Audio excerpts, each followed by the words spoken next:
تو آئیے آج ایک ایسی کلاسیکی کہانی کی بات کرتے ہیں جو نیکی، بدعنوانی اور انصاف کے لیے بنائے گئے ایک شاندار منصوبے کے گرد گھومتی ہے۔ یہ کہانی دراصل عقل اور ہمت کی ایک زبردست مثال ہے۔ یہ کہانی اصل میں اسی ایک سوال کے گرد گھومتی ہے۔ یہ ایک ایسی عورت کی جدوجہد ہے جسے اپنے ہی شہر کے سب سے طاقتور اور بدعنوان لوگوں کو اپنی ذہانت سے ہرانا پڑتا ہے۔ تو چلیں اس دلچسپ قصے میں گہرائی میں اترتے ہیں۔ تو کہانی شروع ہوتی ہے نور آباد شہر سے۔ یہاں ایک بہت محنتی کاریگر رہتا تھا جمال، اپنی نیک بیوی ناہید کے ساتھ، اور ان کے پڑوس میں رہتا تھا فرمان علی، ایک ایسا شخص جس کی میٹھی زبان کے پیچھے ایک بہت ہی گھنونی فطرت چھپی ہوئی تھی۔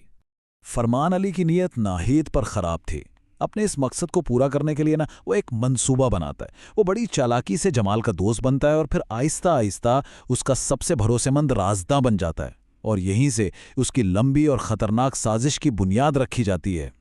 کچھ عرصے بعد ہوتا یہ ہے کہ جمال کی بینائی کمزور ہونے لگتی ہے اور اسے اپنے مستقبل کا خوف ستانے لگتا ہے۔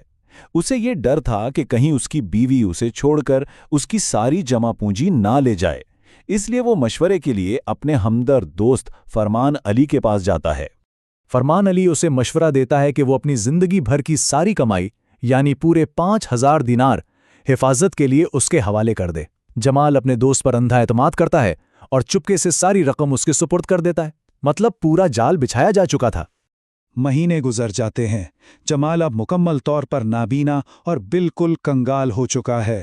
وہ ناہید کو 500 دینار لانے کے لیے فرمان کے پاس بھیجتا ہے، لیکن فرمان نہ صرف پیسے لینے سے صاف انکار کر دیتا ہے بلکہ الٹا ناہید کے سامنے ایک بہت ہی شرمناک شرط رکھ دیتا ہے۔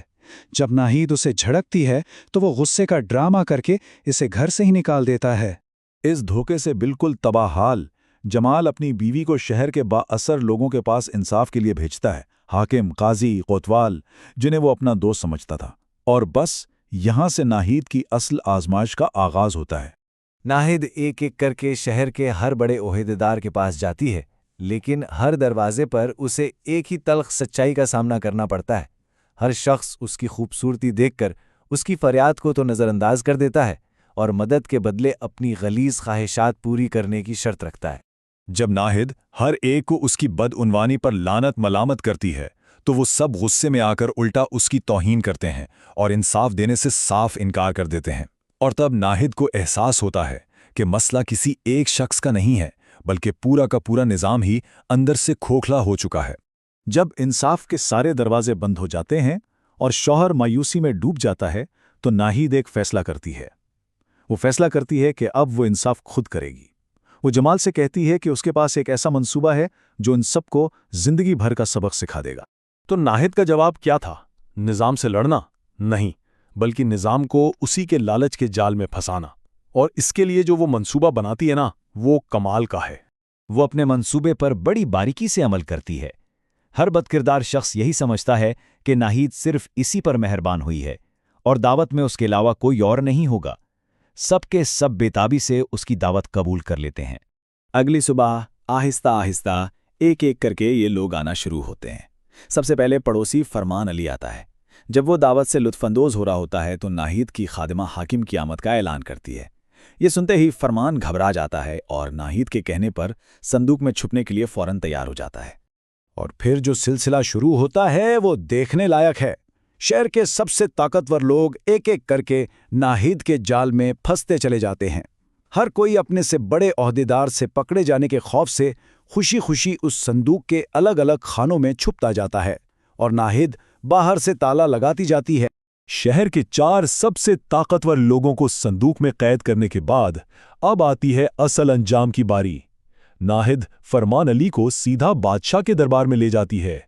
وہ سب کے سامنے اس پر 5000 دینار چرانے کا الزام لگاتی ہے۔ بادشاہ حیران ہوتا ہے اور ثبوت مانگتا ہے۔ ناہید وہ بھاری بھرکم صندوق دربار میں منگواتی ہے۔ بادشاہ، جو اس صورتحال سے محظوظ بھی ہو رہا تھا اور تنگ بھی، طنزیہ انداز میں صندوق کو گواہی دینے کا حکم دیتا ہے، لیکن ظاہر ہے صندوق خاموش رہتا ہے۔ اور یہ ناہید کی آخری اور سب سے خطرناک چال تھی۔ وہ بادشاہ کو ایک ایسے موڑ پر لے آتی ہے جہاں سے واپسی ممکن نہیں تھی۔ جیسے ہی آگ کے شعلے لکڑی کو چھوتے ہیں اور دھواں صندوق میں بھرنا شروع ہوتا ہے، اندر قید لوگوں کا دم گھٹنے لگتا ہے۔